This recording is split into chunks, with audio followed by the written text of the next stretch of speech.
ఇక ఒకసారి వెలుగు దినపత్రిక చూద్దాం. న్యూయార్క్, టోక్యో లెక్క హైదరాబాద్, వచ్చే 4 ఏళ్లలో 1,50,000 కోట్లతో అభివృద్ధి చేస్తాం సీఎం రేవంత్ రెడ్డి. సీఎం రేవంత్ రెడ్డి గారు చేస్తారు, బాగానే ఉంది. ఆయన ఇస్తాంబుల్ చేస్తా అన్నాడు, చేయలేదు. మీరు మరి న్యూయార్క్, టోక్యో లెక్క చేస్తా అన్నారు, చేస్తారో తెలియదు. కానీ ఈ 1,50,000 కోట్లు ఏ కంపెనీకి వెళ్తాయి? ఈ న్యూయార్క్, టోక్యోలో ఎవరు కోరుకోలేదు సార్. ఏ కన్స్ట్రక్షన్ కంపెనీకి వెళ్తాయి? న్యూయార్క్, టోక్యోలు కాదు కావాల్సింది. మనుషుల జీవన ప్రమాణాలు మెరుగుపడాలి, వాళ్ళకు వైద్యం అందాలి, వాళ్ళకు విద్య అందాలి, వాళ్ళకు కనీస అవసరాలు తీరాలి, వాళ్ళకు పిల్లలకు సంబంధించి కనీసం వాళ్ళకు మౌలిక సదుపాయాలు కల్పించాల్సినటువంటి బాధ్యత ప్రభుత్వం పైన ఉంటుంది. ఆ విషయం పైన దృష్టి పెట్టండి. ఆ తర్వాత ఇవన్నీ కూడా చూడండి. పైసలు ఎక్కువ ఉంటాయి. తినడానికి తిండి లేక, తినడానికి తిండిగో రాత్రి అన్న ఇగో ఇక్కడ చూపిస్తాను. రాత్రి ఎంత దారుణమైన పరిస్థితులు ఉన్నాయి. దారుణమైన తిండి లేక అంటే టోక్యోలు చేస్తాం, మేము అది చేస్తాం, ఇది చేస్తాం అని చెప్తా. వీళ్ళ పరిస్థితి చూడండి ఒక్కసారి. వీళ్ళ పరిస్థితి చూడండి. ఒకరో ఇద్దరు చనిపోయినంట నిన్న. ఏడేది నల్లగొండ పిఏపల్లి మోడల్ స్కూల్ హాస్టల్లో ఫుడ్ పాయిజన్. మధ్యాహ్నం భోజనం తిని 3 విద్యార్థులకు అస్వస్థత, పరిస్థితి విషమం. చికిత్స నిమిత్తం దేవరకొండ ప్రభుత్వ ఆసుపత్రికి తరలింపు. వీళ్ళ పరిస్థితి చూడు, వాళ్ళ పరిస్థితి ఏంది చూడండి. ఎవరికి కావాలి టోక్యోలు, ఎవరికి కావాలి నగరాలు? ఇట్లా మీ పిల్లలు ఇట్లుంటే ఊరుకుంటారు? వాళ్ళ పరిస్థితి. ఎవరైనా రాజకీయ నాయకులు మీ పిల్లల్ని ఇట్లా తీసుకుపోయి కడుపు నొప్పి లేచి మొత్తం కూడా పండుకొని గిలగిల కొట్టుకుంటుంటే చూడగలుగుతారా మీరు? అరే ప్రతిరోజు పేద పిల్లలు, ఓట్లేసినటువంటి తల్లిదండ్రుల పిల్లలు ఇట్లా మొత్తం కూడా ఇట్లా కావాలనా? ఎవరు చెప్పిండు మీకు అసలు ఇది? పాప చూడు ఏంది పరిస్థితి. పిల్లలు పాపం మాగో అవ చూడు గిలగిల కొట్టుకుంటా ఉన్నారు. ఇది పెద్ద అడిషర్లపల్లి, ఇది దేవరకొండ నియోజకవర్గం కిందికి వస్తుంది.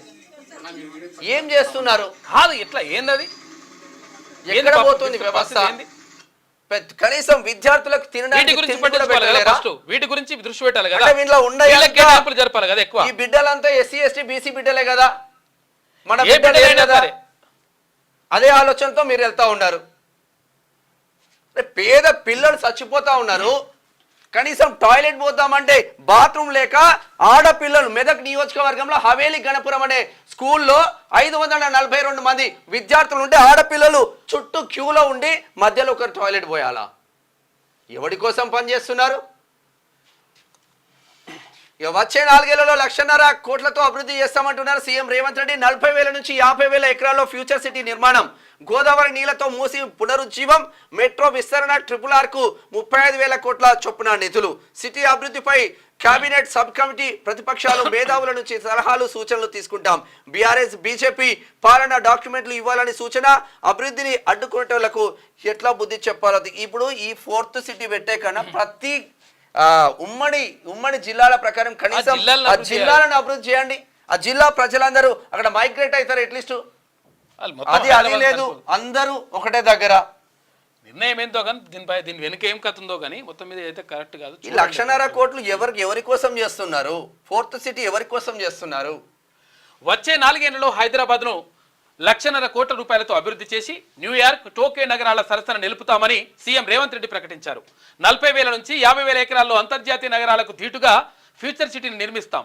నగరానికి మణిహారంగా 35,000 కోట్ల రూపాయలతో RRR, అక్కడి నుంచి సిటీని కనెక్ట్ చేసేందుకు 15,000 కోట్ల రూపాయలతో రేడియల్ రోడ్లు, ఇంకో 35,000 కోట్ల రూపాయలతో మెట్రో విస్తరణ, ఫ్లైఓవర్లు, ఎలివేటెడ్ కారిడార్ల నిర్మాణాలతో పాటు అనేక అభివృద్ధి కార్యక్రమాలు చేపడతాం.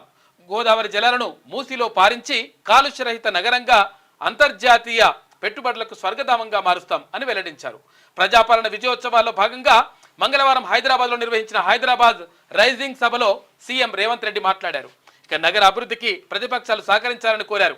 డిప్యూటీ సీఎం భట్టి విక్రమార్క నేతృత్వంలో మంత్రులు శ్రీధర్ బాబు, పొన్నం ప్రభాకర్ గౌడ్తో కేబినెట్ సబ్ కమిటీ ఏర్పాటు చేస్తున్నాం. ముందు బీజేపీ, తర్వాత బీఆర్ఎస్ మేధావులు తమ సలహాలు సూచనలు ఇవ్వాలి. రాష్ట్ర హైదరాబాద్ అభివృద్ధికి తమ వద్ద ఉన్న ప్రణాళికలు, కార్యాచరణ డాక్యుమెంట్లు ఇవ్వాలని కోరుతున్నాం.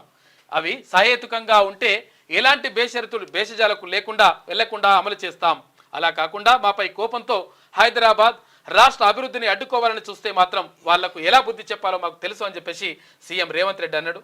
మీరు ఈ టోక్యో చేస్తారా లేకపోతే న్యూయార్క్ చేస్తారా? ఆయననేమో ఇస్తాంబుల్ చేస్తున్నాడు, దల్లాస్ చేస్తున్నాడు. అది పోయింది. పేదోడికి బుక్కడ బువ్వ దొరుకుతలేదు, తర్వాత చేస్తారు కనీస అవసరాలు. తర్వాత ఇక్కడ ఏదైతే నిజంగా ప్రజలు చేయండి, దాంతో ప్రజల నుంచి మంచి స్పందన వస్తుంది, మీకు మంచి పేరు వస్తుంది, ఇది వస్తుంది. కానీ ఇప్పుడు దీని వెనుక కథ ఏముందో మరి తెలియదు. కానీ 1,50,000 కోట్ల రూపాయలు మరి ఏందో కథ ఏందో కానీ హెవీ రియల్ ఎస్టేట్ దందా ఉంటుంది, అంతకుమించి ఏముండదు. ఇక ఈ మధ్యలో ఓన్లీ కిషన్ రెడ్డినే తిడుతుండు. కిషన్ రెడ్డితో ఏది పెట్టుకున్నా కూడా అది అయ్యేది కాదు, పోయేది కాదు. మరి ఈ మధ్యలో లోపాయికారు ఒప్పందం ఏముందో తెలియదు. ఓన్లీ ప్రతిరోజు రేవంత్ రెడ్డి కిషన్ రెడ్డి పైన గురి పెడుతుండు. అట్లేం లేదు.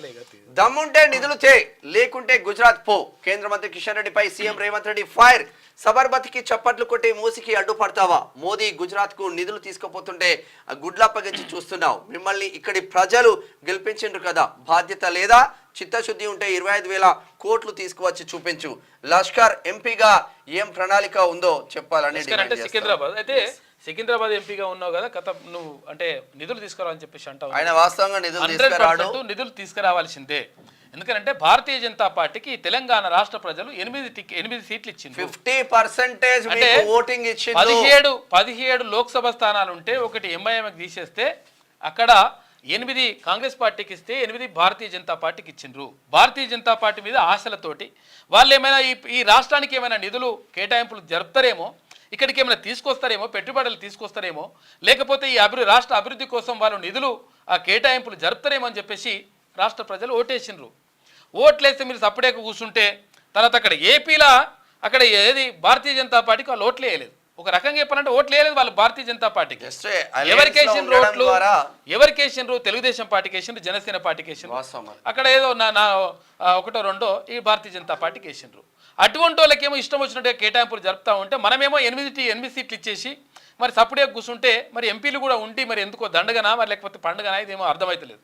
ఎందుకంటే కేటాయింపులు జరిపేటప్పుడు మరి భారతీయ జనతా పార్టీకి మేము ఇన్ని సీట్లు ఇచ్చినాం, ఎన్ని సీట్లు ఇచ్చినప్పుడు మాకు ఎందుకు కేటాయింపులు జరపాలని చెప్పేసి అడగాల్సినటువంటి బాధ్యత ఈ తెలంగాణ రాష్ట్రం నుంచి వెళ్ళినటువంటి 8 మంది ఎంపీల పైన ఉంటుంది. 2 మంత్రులు కూడా ఉన్నారు. మరి కిషన్ రెడ్డి గారు ఏం చేస్తున్నారు అంటే నిజంగా కూడా ఆయన అడుగుతున్నారు, ఇక్కడ రేవంత్ రెడ్డి గారు అడుగుతున్నారు 100% మరి తీసుకొని రా అంటే 100% ఇక్కడ రాష్ట్రాన్ని అభివృద్ధి చేసుకుందాం అంటున్నాడు. 100% తీసుకురావాల్సినటువంటి బాధ్యత అక్కడ కేంద్ర మంత్రి కిషన్ రెడ్డి పైన ఉన్నది. 1000% ఈ రాష్ట్రం వాటా అంటే రాష్ట్రానికి రావాల్సినటువంటి ఇక్కడ అంటే అణగారిన వర్గాలు మొత్తం కూడా ఇంకా దిగజారిపోతూ ఉంటే ఏదైనా వస్తే ఫైట్ చేస్తున్న మాటలు యుద్ధం మాకు అవసరం లేదు. ఎందుకంటే నిజంగా కార్యాచరణ ఉండాలి, దానికి సంబంధించి ఒక ప్రణాళిక ఉండాలి, నిజంగా పేదలను ఎట్లా అభివృద్ధి చేస్తామనేటువంటి ఒక డిజైన్ ఉండాలి. ఇదంతా ఉండాలంటే ఏం కావాలంటే ఫస్ట్ నిధులు కావాలి. ఈ నిధులు ఇవన్నీ కూడా తీసుకురావాల్సినటువంటి బాధ్యత ఇక్కడ ఉన్నటువంటి బీజేపీ ఎంపీల పైన 100% ఉన్నది. రాష్ట్రం కేవలం జల్ జీవన్ మిషన్ కిందనే 40,000 నుంచి 50,000 కోట్లు కేంద్రం తీసుకొచ్చుకుంటున్నారు. మరి మీరేం చేస్తున్నారో మాకైతే అర్థం కావట్లేదు. క్యూ న్యూస్ ఛానల్లో పనిచేయటకు అనుభవం గల సీనియర్ వీడియో ఎడిటర్స్ కావాలను సంప్రదించవలసిన నెంబర్ 8688926084. qnewsads@gmail.com ను సంప్రదించండి. లైక్ చేయండి.